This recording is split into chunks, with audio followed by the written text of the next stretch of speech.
Hello everyone. IAS IPS factory में आपका स्वागत है। आज हम पढ़ेंगे नीति आयोग के बारे में। तो चलिए शुरू करते हैं। नीति आयोग का फुल फॉर्म क्या है? National institution for transforming India. कब स्थापना हुई थी? 1 जनवरी 2015 को। योजना आयोग के स्थान पर नीति आयोग अस्तित्व में आया। योजना आयोग की तरह इसकी स्थापना भी मंत्रिमंडल द्वारा पारित एक प्रस्ताव से की गई है। ये क्या है? संवैधानिक निकाय एवं परामर्श शास्त्री संस्था है। इसे थिंक टैंक के रूप में भी वर्णित किया जाता है। इस आयोग का मुख्य कार्य क्या है? सामाजिक व आर्थिक मुद्दों पर सरकारों को सलाह देना। तो नीति आयोग का मुख्य कार्य सामाजिक व आर्थिक मुद्दों पर सरकारों को सलाह देना है, ताकि सरकार ऐसी योजना का निर्माण करें जो लोगों के हित में हो। इसके साथ साथ राज्यों की सक्रियधारी और राष्ट्रीय विकास प्राथमिकताओं, क्षेत्रों और रणनीतियों का एक साझा दृष्टिकोण विकसित करना नीति आयोग का कार्य है। अब नीति आयोग के गठन की बात कर लेते हैं। अध्यक्ष कौन होता है नीति आयोग का? भारत का प्रधानमंत्री। उपाध्यक्ष प्रधानमंत्री द्वारा नियुक्त होता है। गवर्निंग काउंसिल में विधायक वाले केंद्र शासित प्रदेशों और राज्यों के मुख्यमंत्री तथा अन्य केंद्र शासित प्रदेशों के क्या होते हैं? उपराज्यपाल होते हैं। सदस्य एक पूर्णकालिक होता है, अधिकतम 2 अंशकालिक सदस्य होते हैं। पदेन सदस्य कौन होता है नीति आयोग का? केंद्रीय मंत्रिपरिषद से अधिकतम 4 सदस्य प्रधानमंत्री द्वारा नामित पदेन सदस्य होते हैं। विशेष आमंत्रित सदस्य प्रधानमंत्री द्वारा नामित होते हैं। मुख्य संचालन अधिकारी भारत सरकार के सचिव स्तर का अधिकारी होता है, जो कि प्रधानमंत्री द्वारा नियुक्त होता है। क्षेत्रीय परिषद विशेष मुद्दों और ऐसे आकस्मिक मामलों के लिए जिनका संबंध एक से अधिक राज्यों से हो, क्षेत्रीय परिषद की बात की गई उनके लिए। वर्तमान में नीति आयोग के अध्यक्ष भारत के प्रधानमंत्री श्री नरेंद्र मोदी और उपाध्यक्ष कौन है? डॉक्टर सुमन के बैरी हैं। पहले उपाध्यक्ष कौन थे? अरविंद पनगड़िया। अब अरविंद पनगड़िया कौन है?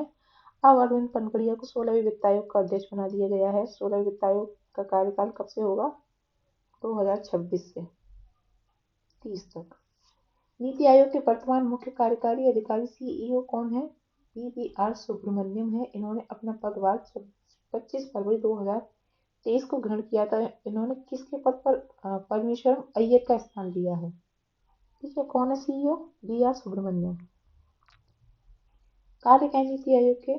नीति आयोग का कार्य एक मजबूत राज्य और एक मजबूत राष्ट्र का निर्माण करना चाहता है। इसके लिए संघीय सहभागिता के भावना को आगे बढ़ावा देते हुए राज्यों के निरंतर समर्थन तंत्र द्वारा सहयोग करना इसका लक्ष्य है। ग्रामीण स्तर पर विश्वसनीय योजना बनाने के लिए तंत्र विकसित कर और प्रशासन के उच्च स्तर तक इसे उत्तरोत्तर रूप में विकसित करना है। समाज के उन वर्गों पर विशेष ध्यान देना जो आर्थिक प्रगति में पर्याप्त रूप से लाभान्वित नहीं हो सके। नीति आयोग द्वारा राष्ट्रीय सुरक्षा के हितों को ध्यान में रखते हुए आर्थिक रणनीति और नीतियों को शामिल करना है।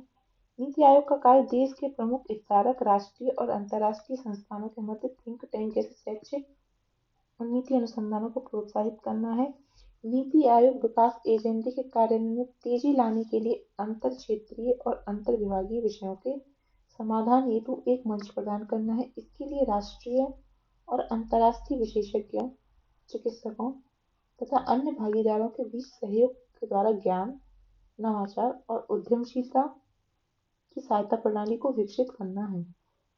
नीति आयोग का उद्देश्य राज्यों को एक कला संसाधन के रूप में स्थापित कर शासन पर शोध का केंद्र बनाना है तथा सतत और न्यायसंगत विकास में सर्वोत्तम मार्ग अपनाने तथा विभिन्न हितधारकों तक इसकी पहुंच बनाना है।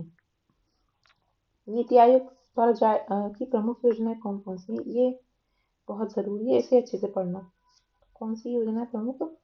प्रधानमंत्री आवास योजना शहरी, PMAY अर्बन, यूनिस अर्बन, तो कब शुरू की गई? जून 2015। वर्ष याद रखने हैं कौन सी योजना कौन से ईयर में शुरू की गई, क्योंकि मिलाने के लिए आता है। जिसका उद्देश्य क्या था? 2022 तक सभी पात्र शहरी लाभार्थियों को घर उपलब्ध कराना था। प्रधानमंत्री आवास योजना का लक्ष्य क्या था? 2022 तक सभी को घर उपलब्ध कराना। शुरू कब की? 2015 में। 1.12 करोड़ आवासों की कुल निर्धारित मांगों के मुकाबले में 1.14 करोड़ आवास स्वीकृत किए गए हैं। अगली योजना है नीति आयोग द्वारा जारी अटल नवीकरणीय और शहरी परिवर्तन मिशन अमृत। अमृत को मोदी जी ने कब शुरू किया था? 2015 में शुरू किया था। और इसका उद्देश्य क्या था? 500 शहरों कस्बों की बुनियादी शहरी अवसंरचना में सुधार करना था। आत्मनिर्भर भारत की दिशा में एक और कदम अब मिशन अमृत 2.0 चलाया जा रहा है। कब से? जिसमें 2025-26 तक शहरों को जल सुरक्षित और आत्मनिर्भर बनाने का लक्ष्य रखा गया है। कुल व्यय कितना निर्धारित किया गया है अमृत 2.0 के तहत? 2,99,000 करोड़, जिसमें वित्त वर्ष 2021-22 से 2025-26 तक का हिस्सा शामिल है। ध्यातव्य है कि इस परिव्यय में मार्च 2023 तक अमृत की चल रही परियोजनाओं के लिए 22,000 का वित्त पोषण शामिल है। अगली है स्वच्छ भारत मिशन शहरी। कब शुरू की गई? 2 अक्टूबर 2014, आज से 10 साल पहले। आज है 2 अक्टूबर 2024, तो हो गया ना 10 साल पहले। गांधी जी की जयंती पर शुरू की गई थी। क्यों? भारत को खुले में शौच मुक्त करने के लिए, ओपन डेफिकेशन फ्री बनाने के लिए। दो भाग थे इसके, स्वच्छ भारत मिशन ग्रामीण और स्वच्छ भारत मिशन अर्बन यानी शहरी। स्वच्छ भारत मिशन ग्रामीण जल शक्ति मंत्रालय पेयजल और स्वच्छ भारत के द्वारा था, और अर्बन जो था वो आवास और शहरी मामलों के मंत्रालय के अंतर्गत संचालित था।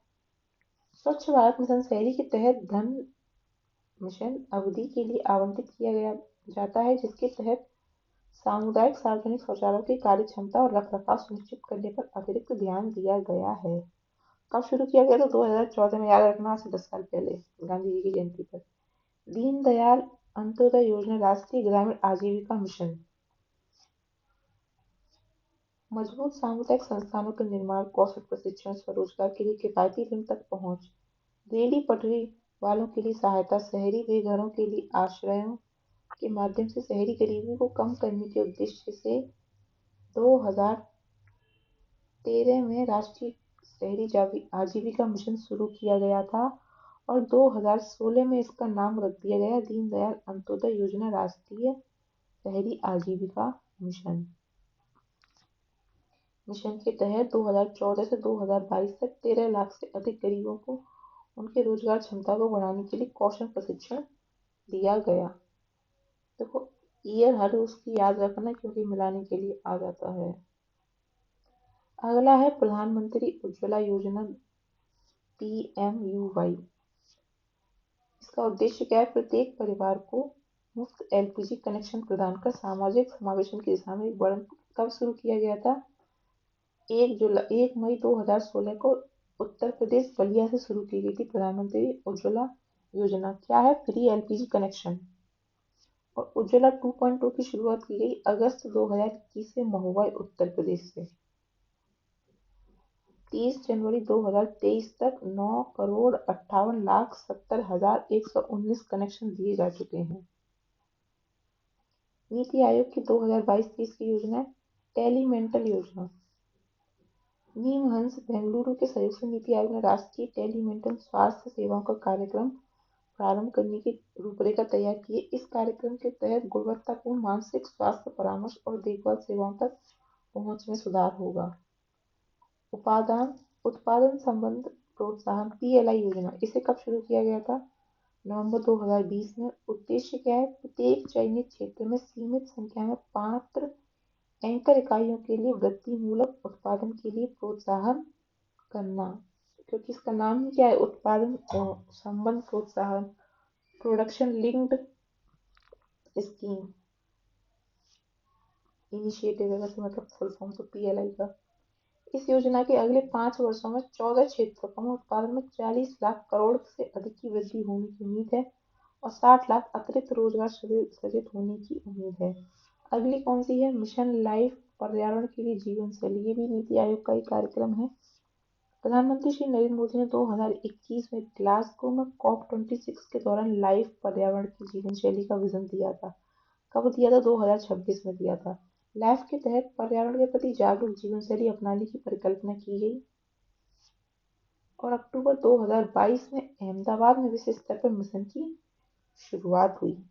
भारत की आज़ादी के 75वें वर्ष में प्रारंभ किए जा रहे मिशन लाइफ में 7 श्रेणियों की सूची प्रदान की गई। ऊर्जा की बचत, मतलब अगर कमरे में कोई नहीं है तो लाइट पंखा बंद कर दो। व्यर्थ में पानी न बहाओ। सिंगल यूज प्लास्टिक, जो प्लास्टिक में सामान आता है उसकी जगह कपड़े का थैला यूज करो। सतत खाद्य प्रणाली को अपनाना, अपशिष्ट में कमी करना, स्वस्थ जीवन शैली अपनाना, ई कचरे में कमी, ये 7 मुख्य योजनाएं थी लाइफ के अंतर्गत। अगला है भारतीय हिमालयन केंद्रीय विश्वविद्यालय संघ। नीति आयोग ने हिमालय क्षेत्र के विकास पर ध्यान केंद्रित करते हुए हिमालयन राज्य क्षेत्रीय परिषद के तहत भारतीय हिमालयन केंद्रीय विश्वविद्यालय संघ का गठन किया गया, जो केंद्रीय विश्वविद्यालयों का एक समूह है। सातवीं परियोजना, नीति आयोग की सातवीं परियोजना sustainable action for transformation human capital education का संक्षिप्त रूप है। इस परियोजना का संबंध किससे? शिक्षा से। एजुकेशन आ रहा है नाम में। इसे स्कूली शिक्षा के लिए 3 मॉडल राज्यों की पहचान करने और बनाने के लिए 2017 में लॉन्च किया गया था। परियोजना का पहला चरण मई 2020 में पूरा हो गया। परियोजना में 2.3 करोड़ छात्रों, 4.5 लाख शिक्षकों और 2.3 लाख सरकारी स्कूलों को प्रभावित किया। साथी का चरण 2.0 अक्टूबर 2020 में शुरू होकर अक्टूबर 2022 में संपन्न हुआ। नीति आयोग के अधिकारियों, भारत सरकार के अन्य चुनिंदा अधिकारियों के लिए भारत के विकास कार्यनीतियों की एक आंतरिक व्याख्यान श्रृंखला शुरू की गई है। इस श्रृंखला का पहला व्याख्यान 30 सितंबर 2022 को सुषमा स्वराज भवन, नई दिल्ली में कोविड-19 टीकाकरण भारत की कहानी के विषय पर आयोजित किया गया। नीति आयोग ने विश्व संसाधन संस्थान भारत WRI इंडिया के सहयोग और विश्व आर्थिक मंच WEF वर्ल्ड इकोनॉमिक फोरम, कैलिस्टाई और RMI इंडिया की सहायता से भारत का पहला राष्ट्रीय electric freight platform E fast India electric freight accelerator for sustainable transport India शुरू किया गया है। साथ ही प्रोग्राम के अंदर किया गया है ये सब। अगला है अटल इनोवेशन मिशन। अटल इनोवेशन मिशन देश में नवोन्मेष और उद्यमिता की संस्कृति को बढ़ावा देने के लिए 2016 में शुरू किया गया। इसके तहत विभिन्न क्षेत्रों में 10,000 से अधिक अटल टिंकरिंग लैब, 69 अटल इंक्यूबेशन सेंटर और 14 अटल कम्युनिटी इनोवेशन सेंटर स्थापित किए जा चुके हैं। 24 अटल न्यू इंडिया चैलेंज लॉन्च किए गए हैं। अटल इनोवेशन मिशन ने पेरिस, फ्रांस में आयोजित यूरोप के सबसे बड़े वार्षिक प्रौद्योगिकी सम्मेलन विवा टेक में भारतीय दल का नेतृत्व किया।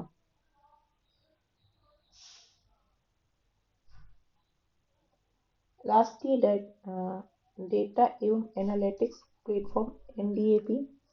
नीति आयोग ने 13 मई 2022 को राष्ट्रीय डेटा एनालिटिकल फर्म का शुभारंभ किया। इसका उद्देश्य डाटा को सुलभ, अंतर-प्रचालनात्मक, संवादमूलक और उपयोगकर्ता के अनुकूल प्लेटफॉर्म पर उपलब्ध कराकर सार्वजनिक सरकारी डेटा तक पहुंच को लोकतांत्रिकरण करना है। फिनटेक ओपन शिखर सम्मेलन कब शुरू किया गया? 7 से 28 फरवरी 2022 तक फिनटेक ओपन नाम से शीर्षक से 3 सप्ताह तक चलने वाला वर्चुअल फिनटेक शिखर सम्मेलन का आयोजन किसने किया था? नीति आयोग ने। राष्ट्रीय आयुष अनुसंधान संघ NARC। नीति आयोग ने आयुष मंत्रालय के साथ मिलकर एक राष्ट्रीय अनुसंधान संघ के गठन की परिकल्पना की। इससे आयुष देखभाल के वैश्विक उत्थान को बाधित करने वाली मूलभूत समस्या का समाधान होना संभव है। रोबोटिक्स और ऑनलाइन गेमिंग। रोबोटिक्स और ऑनलाइन गेमिंग उद्योग के रूप में बढ़ रहा है। 29 जून 2022 को भारत सरकार के इलेक्ट्रॉनिक्स और सूचना प्रौद्योगिकी मंत्रालय द्वारा भारत में रोबोटिक्स उद्योग के विकास को बढ़ावा देने के लिए एक अंतर मंत्रालयी समिति का गठन किया गया है।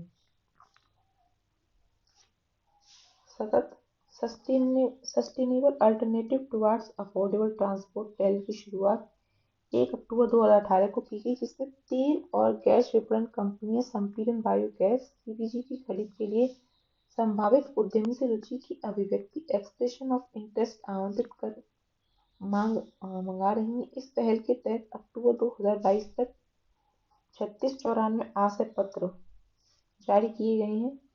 निष्ठा national initiative for school health and teachers holistic advancement का उद्देश्य स्कूली शिक्षा की गुणवत्ता में सुधार के लिए राज्यों और संघराज्य क्षेत्रों के सभी शिक्षकों और स्कूल प्रधानाचार्यों के बीच दक्षता का निर्माण करना है। 5 जुलाई 2021 को शिक्षा मंत्रालय द्वारा बेहतर समझ और संख्यात्मक ज्ञान की पढ़ाई की प्रवृत्ति के लिए राष्ट्रीय पहल निपुण national initiative for proficiency and reading with understanding and numeracy Bharat mission की शुरुआत की। इसका उद्देश्य सुनिश्चित करना है कि देश का प्रत्येक बच्चा ग्रेड 3 के अंत तक मूलभूत साक्षरता और संख्यात्मकता प्राप्त कर ले। अगला है शिक्षा। ये भी नीति आयोग के प्रोग्राम है सब। Digital infrastructure for knowledge sharing.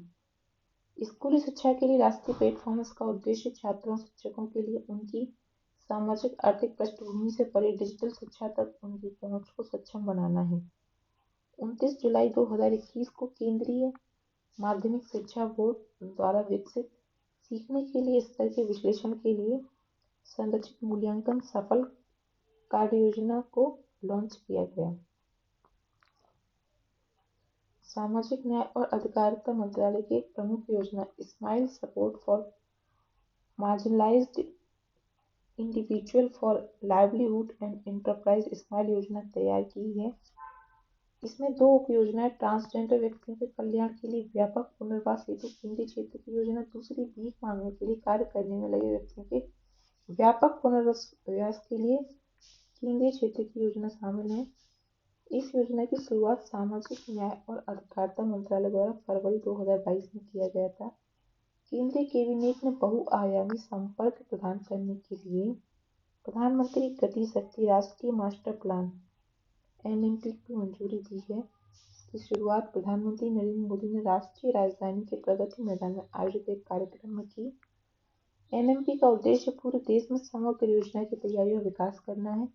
यह योजना परिवहन और लॉजिस्टिक के व्यापक और एकीकृत बहुआयामी राष्ट्रीय नेटवर्क को बढ़ावा देने के लिए एकीकृत मंच पर सभी आर्थिक और बुनियादी ढांचा विकास को लेकर भौतिक जुड़ाव की स्थानिक दृश्यता प्रदान करेगी। अक्टूबर 2021 में राष्ट्रीय मुद्रीकरण पाइपलाइन के भाग के रूप में भारतीय राष्ट्रीय राजमार्ग प्राधिकरण ने राष्ट्रीय अवसंरचना निवेश न्याय इनवेट का शुभारंभ किया, जिसके माध्यम से 5,000 करोड़ की राशि जुटाई गई।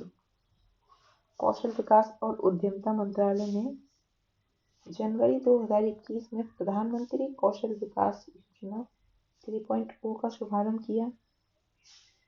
प्रधानमंत्री कौशल विकास योजना 3.0 के मुख्य उद्देश्य हैं उपलब्ध कौशल के जरिए युवाओं के लिए एक बेहतर परितंत्र के विकल्प का निर्माण करना, कौशल प्रशिक्षण और प्रमाणन के लिए युवाओं को सहायता प्रदान करना, निजी क्षेत्र की अधिक से अधिक भागीदारी के लिए स्थायी कौशल केंद्रों को बढ़ावा देना, देश भर में 8 लाख युवाओं को लाभ पहुंचाना।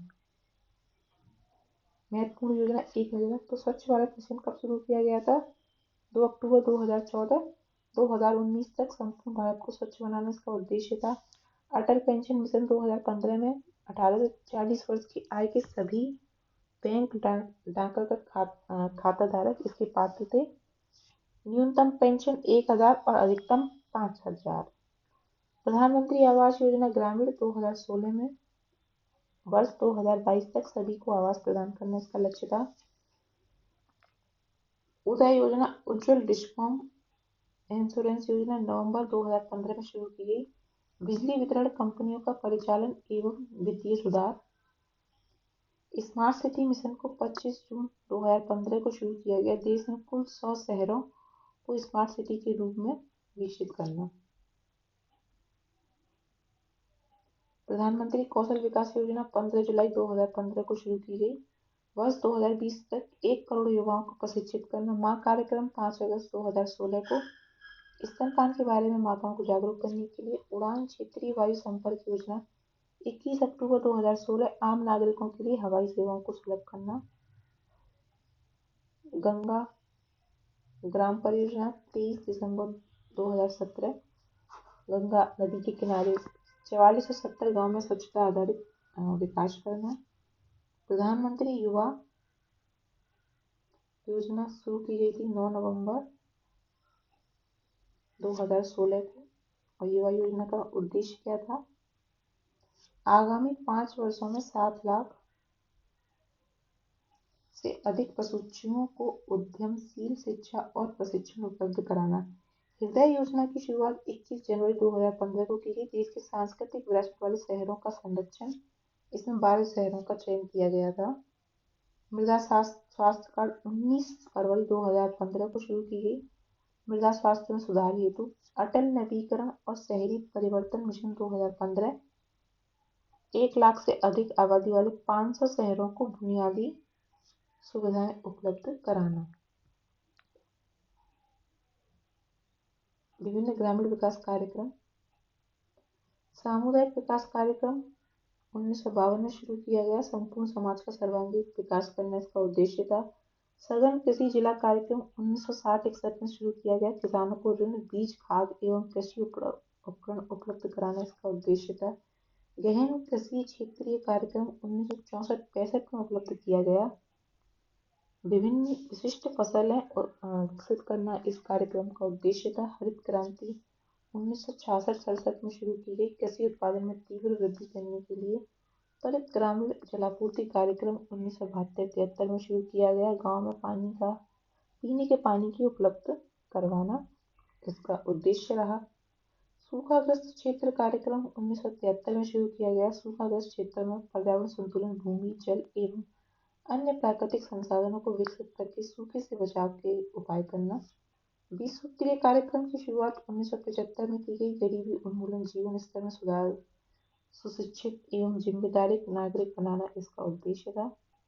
इसका 20 सूत्रीय कार्यक्रम का काम के बदले अनाज कार्यक्रम 1977-78 में शुरू किया गया। विकास कार्यक्रमों में शारीरिक काम के बदले अनाज देना। अंत्योदय योजना 1977-78 में शुरू। गांव के सबसे गरीब परिवारों को आर्थिक दृष्टि से स्वावलंबी बनाना।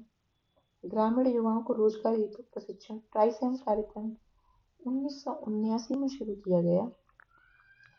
ग्रामीण युवाओं की बेरोजगारी को दूर करने हेतु तकनीकी एवं उद्यम आधारित प्रशिक्षण देने का कार्यक्रम। समन्वित ग्रामीण विकास योजना IDRP 1980 में गांव में गरीब परिवारों को स्वरोजगार हेतु ऋण की व्यवस्था करना। ग्रामीण क्षेत्रों में महिला एवं बाल विकास कार्यक्रम द्वारका 1982 में गरीबी रेखा से नीचे बसर कर रहे ग्रामीण परिवारों की महिलाओं को स्वरोजगार के अवसर प्रदान करना इस कार्यक्रम का उद्देश्य रहा। ग्रामीण भूमिहीन रोजगार गारंटी कार्यक्रम 1983 में शुरू किया गया। भूमिहीन कृषकों एवं श्रमिकों को रोजगार उपलब्ध कराना इस कार्यक्रम का उद्देश्य रहा। व्यापक फसल बीमा योजना 1985 में शुरू की गई। विभिन्न कृषि फसलों को बीमा की सुविधा उपलब्ध कराना। लोक कार्यक्रम एवं ग्रामीण प्रौद्योगिकी विकास परिषद करपाट की शुरुआत 1986 में। ग्रामीण क्षेत्रों की समृद्धि के लिए सहायता प्रदान करना। प्रौढ़ शिक्षा कार्यक्रम ग्रामीण एवं शहरी अशिक्षित लोगों को साक्षर करने के लिए 1988 में शुरू। नेहरू रोजगार योजना 1989 में नगरीय क्षेत्रों में बेरोजगारों को रोजगार देने के लिए। राष्ट्रीय सामाजिक सहायता कार्यक्रम 1995 में गरीबी रेखा से नीचे जीवन यापन करने वालों को सहायता प्रदान करने के लिए। कस्तूरबा गांधी बालिका विद्यालय योजना 2004 निम्न महिला साक्षरता वाले जिलों में आवासीय बालिका विद्यालयों की स्थापना।